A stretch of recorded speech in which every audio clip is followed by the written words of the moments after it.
E aí, galera, beleza? Estamos aqui no nosso podcast inaugural do Nos 100 Quilos. Nós vamos falar muito sobre jiu-jitsu aqui. Todo mundo que gosta de jiu-jitsu tem que estar aqui no nosso podcast. Eu sou o professor Alexandre Vinícius, estou aqui com o meu companheiro. Fala, galera, Roça, Felipe Gomes na área, atleta de jiu-jitsu, master aí. Queria dar boas-vindas para vocês no nosso primeiro podcast aí, o primeiro de muitos. Aqui a gente vai falar sobre histórias, sobre, enfim, nosso convidado tá aí, vou deixar que o Alexandre presente ali para nós. Demorou? Estamos aqui com Pedro Borracha. Fala, galera, beleza? Aqui professor Pedro Borracha, faixa preta, 3º grau, Gracie Barra, Renascença. Top demais. Borracha, nós nos conhecemos já há 14 anos, talvez até mais, né, meu amigo? Mais, Bastante tempo. Eu lembro quando você chegou lá no estúdio Personal Express, na época era Personativa, hoje em dia é Personal Express. Você foi lá para fazer uma preparação física conosco. Nessa época você era um menino de 77 para 78 quilos, era mais ou menos isso, não era, meu amigo? Nessa faixa, preparando para as competições de jiu-jitsu, né? E para as competições no MMA também. Pois é. MMA deixou pra lá, né? Foi, já passou. Agora, não deu não, né? Não, fiquei no jiu-jitsu. Agora, deixa eu te perguntar um negócio, Borracha, que é muito legal. Você passou de 77, 78 quilos para mais de 100 quilos. Já. Eu cheguei a pesar 107 quilos. Pois 107 quilos. Como é que foi essa transição pro jiu-jitsu? O que mudou no seu jogo? Alexandre, Filipão, mudou muito, cara.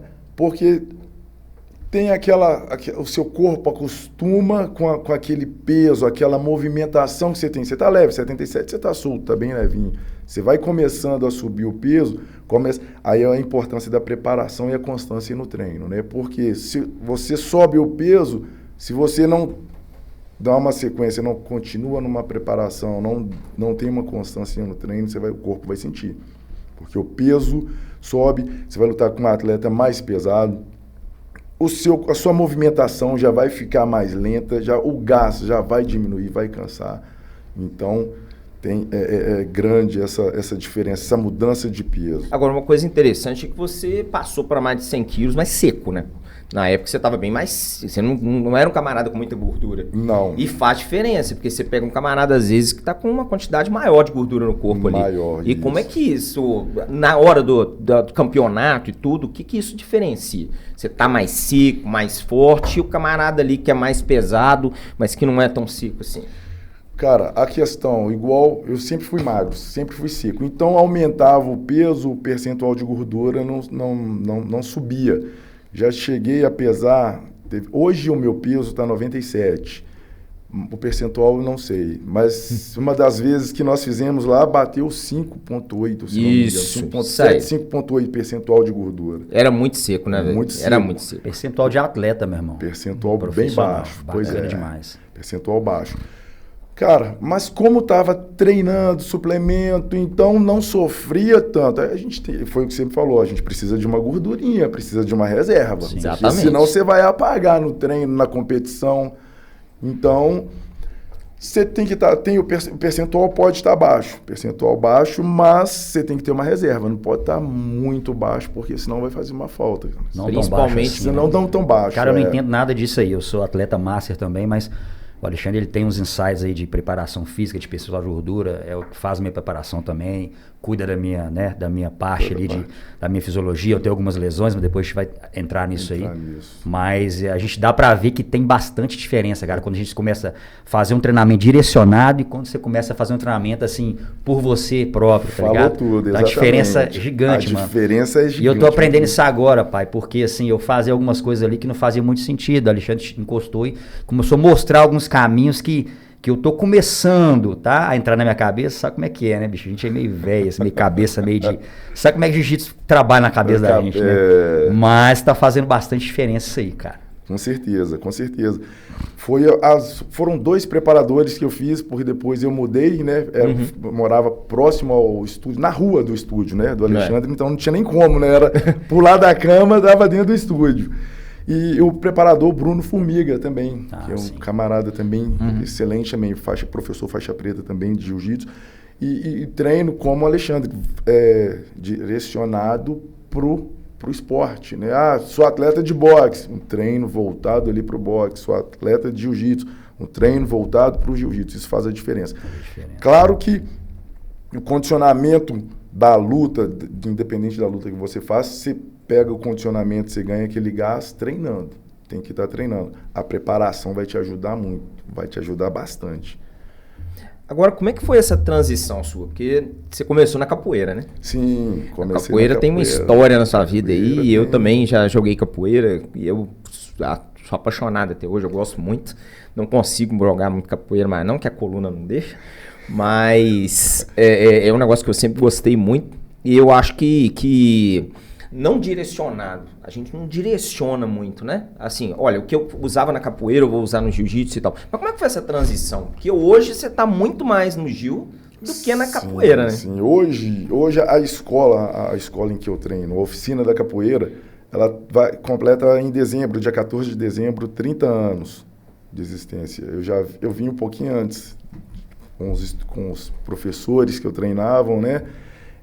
A gente veio de outra escola e teve a mudança, que era o Porto de Minas, e depois o mestre saiu e fundou a escola, a oficina da capoeira.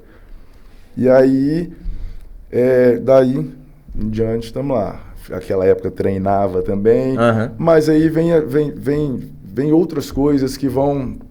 Pô, tem que diminuir um pouco aqui, vou aumentar um pouco aqui, volto lá, tem que ir equilibrando, né, as coisas, porque não dá para ficar 100% em um.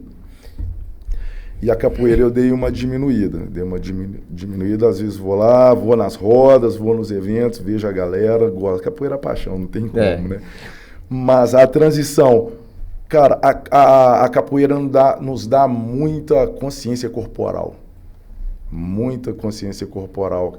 A capoeira é uma coisa que é um esporte, o único esporte que te ensina a ver o mundo de cabeça para baixo. Quando você está fazendo a bananeira, você tem que estar olhando o outro atleta. Exatamente. Você está fazendo qualquer outro movimento, você tem que estar vendo o outro atleta. Então, você tem que ter uma consciência, um equilíbrio. E isso em outras artes marciais ajuda também, ajuda muito.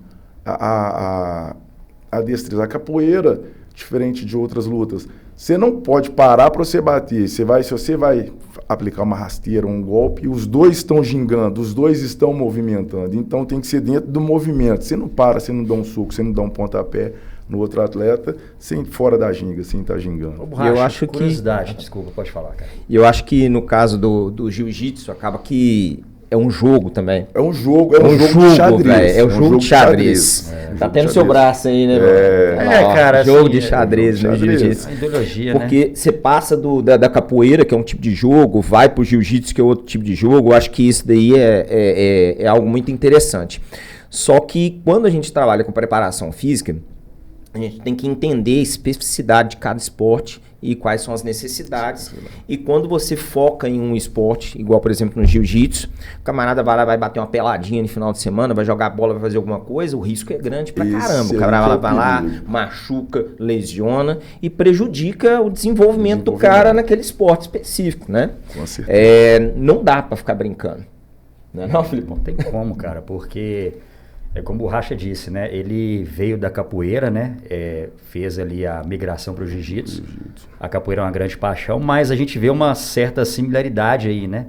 Eu tenho certeza que talvez a capoeira te ajudou a ser mais flexível dentro do jiu-jitsu, certo? Jiu-jitsu, com certeza. Então, assim, acho que essa migração, essa unificação dessas duas artes aí que são maravilhosas, te ajudou bastante, né? No seu período aí de carreira de competidor. Muito. Fala um pouquinho pra gente como é que foi isso aí, cara, fazendo favor.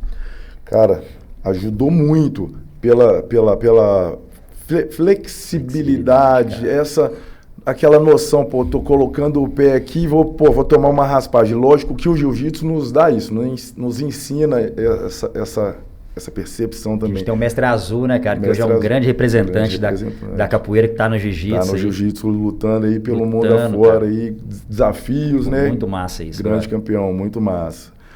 Então...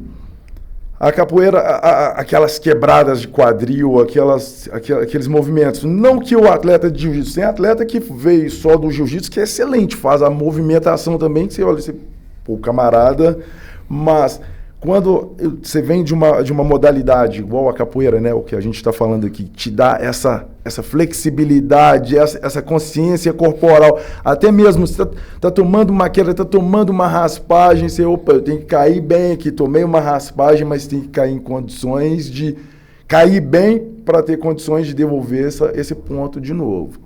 Uma coisa interessante, né, que a gente pega a etimologia da palavra do jiu-jitsu, né, que é arte leve. Arte suave. O que a gente vai pensar, né, velho? É tudo leve, é tranquilo. Aí você pega um camarada desse tamanho, velho, quase 100 quilos em cima de você, vai falar que é leve. Tem leve caralho, velho. Não tem leve aqui, não. Leve não é leve, né? A arte é suave, mas os atletas são brutos. Eu lembro quando eu comecei a trabalhar, né, com a preparação física para jiu-jitsu, que eu conversava muito com o pessoal sobre isso, porque quando você está no mesmo peso que o camarada ali, com um percentual de gordura parecido e tal, e um tem muita habilidade, já tem muito tempo no jiu-jitsu e tudo, fica leve pro cara. Quando os dois estão no mesmo nível ali, meu irmão, aí fica pesado. Aí vira o xadrez. Aí, exatamente, aí é o detalhe, né, velho? O que errar menos ali ganha. Aí, às vezes a gente vê que a briga, às vezes não, a briga começa pela pegada, pela melhor pegada ali. E o judô também, né, velho? Assim, eu vejo muito, né, que o judô tinha muita, aquela questão de pegada, muito da queda, e do jiu-jitsu é aquele negócio. O jiu-jitsu começa depois da queda, o cara caiu, ele vai começar ali. E aí, quando a gente fala de leve, o judô também teve essa transição, onde é que os camaradas ficaram muito fortes, ficou muito mais difícil e não tem mais nada de leve. A não ser quando o camarada tem muita técnica e difere muito do outro que não tem. E mesmo assim, eu não sei como é que é com vocês aqui, quando vocês vão treinar com faixa branca, que é forte pra caralho. Às vezes chega aqui camarada lá que é quase um fisiculturista, o cara é forte pra caralho, velho. Mas é que negócio. Como é que fica leve um negócio desse? Conta aí pra mim. O cara não tem a técnica ainda, né, Filipão? O cara, ele não tem a técnica, o que ele acredita na força. Ele não tem o entendimento que ele pode criar ali a alavanca, a técnica, a força, conciliar os três, né? A força, a técnica, a força, a alavanca. Ele vai fazer o que ele sabe, o que ele tem, a força. Então ele vai brigar, vai querer fazer força. E aí, um outro atleta mais graduado, um mais antigo, já com uma experiência, é quem vai controlar ele ali, ó. A responsabilidade acaba sendo do mais graduado, né? Do mais graduado. Isso, você como professor, né? Você passa isso para nós que ainda somos faixas coloridas, né? Que a responsabilidade de cuidar do menos graduado é sempre nossa. Sempre nossa. E igual a Borracha falou, quando geralmente chega na academia um faixa branca, ele vai querer usar tudo que ele tem, que é a força. Que é a força. Então você não sabe nunca para onde esse treino vai ser direcionado, meu irmão. Você não sabe se o cara vai rodar pro lado errado. Você não sabe se o cara... Então o risco de lesão é muito grande. O risco de lesão é muito grande. Então a gente precisa cuidar desse cara para que ele não cancele o plano, não vá embora, não machuque, né? Não se lesione. E a gente tem que cuidar dele da forma que ele se apaixone pelo esporte, né? E continue nessa caminhada, cara. E aquela questão também, né, Felipe? Hoje a turma tem muito acesso às lutas, aos campeonatos, coisas que antigamente a gente não tinha.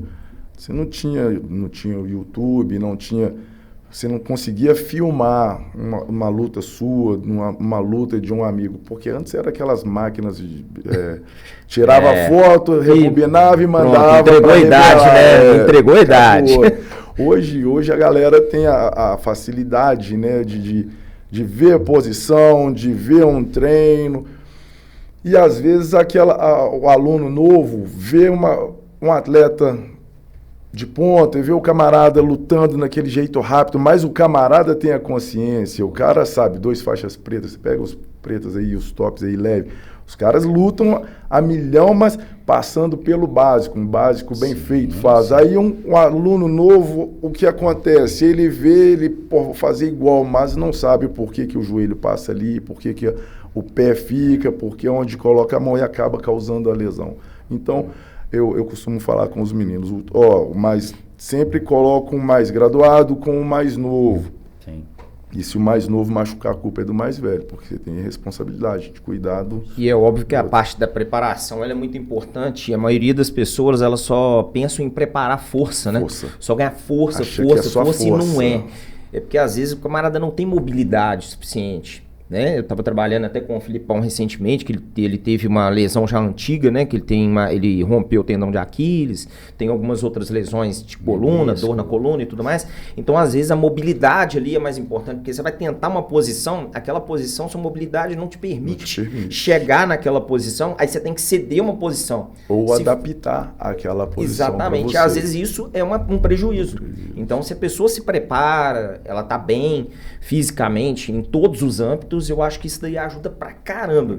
É óbvio que no seu caso você já tem, não natural, né? Essa questão de ter mobilidade, de ser sempre um camarada mesmo magro, você era forte.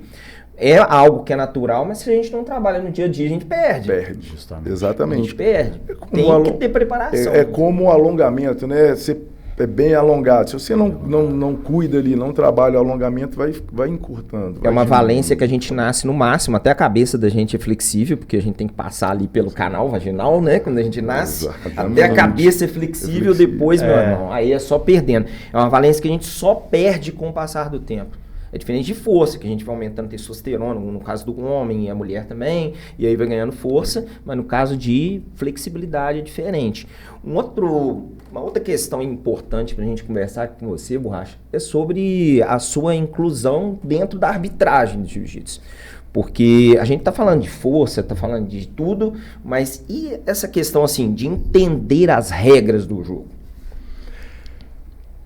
Alexandre, Filipão, é estudo, cara. É estudo. Tem que estar se atualizando sobre as regras, o que está acontecendo, as mudanças, porque sempre estão tendo as mudanças, né? Sim. Porque de um tempo atrás, quando eu fiz o meu primeiro curso de arbitragem em 2014 com o grande mestre Álvaro Mansur, que era o diretor-geral de arbitragem da CBJJ e BJJF. Quando teve a primeira mudança, em 2014, ele veio, foi o primeiro lugar que ele veio dar o curso foi em Belo Horizonte, aqui em Minas Gerais. Legal. Fiz o curso de arbitragem com ele, faz o curso, faz a prova, e para poder estar apto, você tem que estar aprovado, tanto no conhecimento de regra quanto a arbitragem. Você tem que alcançar uma porcentagem para poder arbitrar. Se não alcançar o nível ali que é preciso, vai ser conhecedor de regra. Certo. Passou a porcentagem ali que precisa, e você vai ser conhecedor de regra e apto a arbitrar também. Mas não é só chegar a arbitrar, vai fazer um estágio. Temos um grupo, né, de árbitros aqui em BH também, tem a turma lá que é muito bacana. São todos, não dá para falar que é muita gente, já deixar um abraço para todos aí também. Então, tá sempre, surge uma dúvida, não é feio ir lá perguntar ao colega, aqui, isso aqui, o que eu faria, como me orienta, o que seria aqui? Então, tem que ter essa troca de informação, e à medida que você vai arbitrando, vai estando arbitrando, você vai... É como no treino de jiu-jitsu, você vai chegando, nos primeiros treinos, você fica tenso, treme, a arbitragem, você vai chegando, vai arbitrando, vai ter alguém te acompanhando nos estágios, e é o normal, o erro faz parte da arbitragem, ninguém erra porque quer. Eu acho que eu sou árbitro de futebol, eu era árbitro da Federação Mineira de Futebol, mas é um negócio que é complicado manter assim, no futebol, principalmente de várzea, é complicado pra caramba, é um negócio que eu deixei mais pra lá, mas eu acho que é muito interessante, igual no futebol, as pessoas estão dando algumas palestras e tudo para os jogadores de futebol. Para o camarada saber até a hora que ele tem que reclamar e é onde ele pode reclamar. Exatamente. No caso do jiu-jitsu, isso é feito dentro do contexto das aulas e tudo, passar algumas regrinhas e tudo mais? Exatamente. Eu, nas aulas, procuro sempre estar orientando os alunos, passando a regra também. E a pontuação, isso aqui é permitido, isso não é permitido, principalmente para o aluno, se for o aluno que compete, ele já chegar, ele ter a noção, não chegar sem saber. Porque o jiu-jitsu é um dos esportes, isso a gente até teve numa das reciclagens, né, que todo ano nós passamos por reciclagem de arbitragem. O jiu-jitsu é um esporte que a grande maioria dos atletas não sabem as regras, não pesquisam, não vão no livro de regras lá, não estudam. Não estudam. Aí fica só buzinando à toa ali, né? Principalmente quando tem a mudança. A mudança de regra, é uma coisa que valia a partir de hoje, daqui a um tempo, a partir de hoje não vale mais, ou o que não valia agora está valendo. Às vezes o professor não sabe, o atleta não sabe, e aí na hora da luta acontece, o atleta, o professor reclama, porque mas aí quando vai olhar aquilo ali, já, ou não está valendo, ou está valendo, e às vezes é a falta da informação, falta do professor ter ido lá procurar saber se está valendo ou não. Legal. Uma outra coisa legal é que eu acredito que, não só no jiu-jitsu, como em vários outros esportes, a tendência é a pessoa ir para um outro lado. Agora você já está num outro lado, agora que é o empreendedor, né? Sim. Conta um pouquinho pra gente como é que foi essa sua ascensão aí agora a um detentor de uma franquia da Gracie Barra. Da Gracie Barra. Hoje eu tenho, né, a escola Gracie Barra Renascença. Tem eu e mais 2 sócios também. Dou aula no batalhão de choque também da Polícia Militar. Então, é aquela questão. Hoje é o trabalho na arbitragem, o trabalho como professor e o trabalho como proprietário de uma escola, um empreendedor, um empresário. Então, é o bicho, né? Tem que essa parte aí a gente tem que, tudo isso, tem né, que conciliar, tem que conseguir conciliar, porque senão se deixar misturar, embola tudo. E o meu trabalho hoje é total com o jiu-jitsu, cara. Com o jiu-jitsu e a arbitragem. Você vive 100% do jiu-jitsu, então? Jiu-jitsu e a arbitragem hoje. Hoje eu não trabalho. O meu trabalho é lá na escola, na Gracie Barra Renascença, no batalhão de choque, as aulas lá, e também na arbitragem também. Sou árbitro da Liga Brasileira de Jiu-Jitsu, da JJFA, do professor Ralph. Show. E alguns eventos também que nós somos convidados a estar arbitrando. Você já conquistou muita coisa no jiu-jitsu e hoje em dia, qual que seria o legado que você determinou para a sua vida no jiu-jitsu? Cara, conquistei. O jiu-jitsu me deu muitas coisas, sabe? Igual o Filipão hoje, atleta e master, lutei também no master. Fui campeão brasileiro de Nogi em 2010, 11, 14, campeão mundial pela CBJJO em 2015 na faixa preta, na faixa roxa fiquei que era o FEPA, que até fazia aquele BJJ Stars hoje, né? Hoje ele faz o BJJ Star. Caramba, legal, bicho. Ele fazia o WLJ, o World League Profissional Jiu-Jitsu em São Paulo, era um mundial, na faixa roxa fui vice-campeão nele também, e fora outros campeonatos, né, desafios, Leão Dourado, alguns outros campeonatos, algumas copas, né? No MMA também fiz 2, tive uma vitória e uma derrota, mas ficou aí. Lutei porque eu queria lutar, senti a emoção de ver como que era, não era uma coisa que eu quero viver do MMA, é que sempre foi o jiu-jitsu, a capoeira, o boxe também, que eu treino também. Mandar um abraço pro professor Neném Montanha. Legal demais. Então, é isso aí, cara. É um legado, né? É um legado, é história, né? A gente muita coisa, né? A gente vê, se lembra, porque vou lutar o campeonato, então vamos intensificar a preparação. Exatamente. Vamos preparar aqui, vamos pegar firme nisso, vamos mudar condicionamento, diminuir o tempo de descanso, aumentar a intensidade. Exatamente. Então, às vezes a pessoa acha, fui campeão, o cara ganhou, fez 2, 3 lutas, fez 5 lutas, foi campeão, mas não sabe o que ficou lá atrás, cortar peso, a preparação, a alimentação. Sim. Tudo regrado, tudo muda. Até o tempo de descanso, sono, isso tudo influencia. Com certeza. E galera, eu e o Filipão aqui, nós temos um trabalho de preparação física. Para quem tem interesse, pode deixar uma pergunta aqui pra gente, aqui no YouTube, e a gente responde direitinho para vocês, que é um trabalho que você pode fazer em qualquer lugar, que é um trabalho online. A gente utiliza um aplicativo e, utilizando o aplicativo, você vai fazer seu treino, vai fazer sua preparação física. Isso é bem legal, é bem interessante, porque eu já trabalho há vários anos. Agora nós vamos fechar com uma pergunta que a gente vai fazer todos os nossos podcasts. Manda aí, Filipão. Então vamos lá, Borracha. Meu Bora amigo, lá. E nos 100 quilos, o que você faria?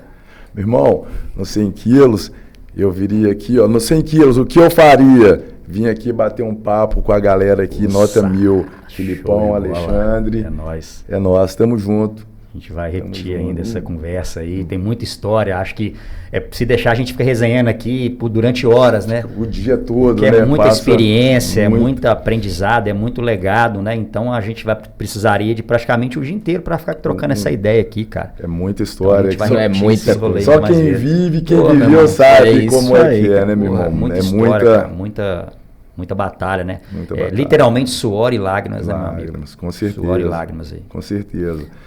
E é isso, queria deixar um abraço, né, para o sócio lá, o Fernando Guilhotina, o Anderson, para os meus professores, meu mestre Rai na capoeira, o mestre Neném Montanha lá no boxe. Top. Um abraço aí para todos aí. E muito obrigado vocês aí. Nossa, tamo junto, irmão. Tamo junto, tamo sempre aí. Convidado tá aí e tamo quero voltar aí mais vezes. Pô, qualquer dia desse eu vou lá dar um treinão com você lá, hein, bicho? Vai lá. Pessoal também que quiser conhecer, tá? A nossa escola fica na rua Jari, número 28, no bairro Renascença. A nossa escola Grace Barra Renascença, tá? Começamos com as aulas lá às 7 da manhã até às 20 horas da noite. Encerra às 21. Gratidão, Borracha. Muito obrigado. Muito obrigado. Foi uma honra e uma glória estar aqui com vocês. Nós vamos ter uma regularidade aqui no nosso podcast, no 100 quilos. É com muita gratidão mesmo que eu encerro esse programa de hoje e eu chamo vocês para os nossos próximos podcasts. Alexandre, eu também não posso esquecer, né? Mandar um abraço para a turma lá no Batalhão de Choque, os nossos comandantes lá, os alunos, a turma que sempre está nos fortalecendo lá também. Isso aí. Show de bola. Beleza? Nossa, meu irmão. Grande abraço, tamo junto. É nóis, tamo junto. Nós estamos juntos. Top demais. Tamo junto. Boa.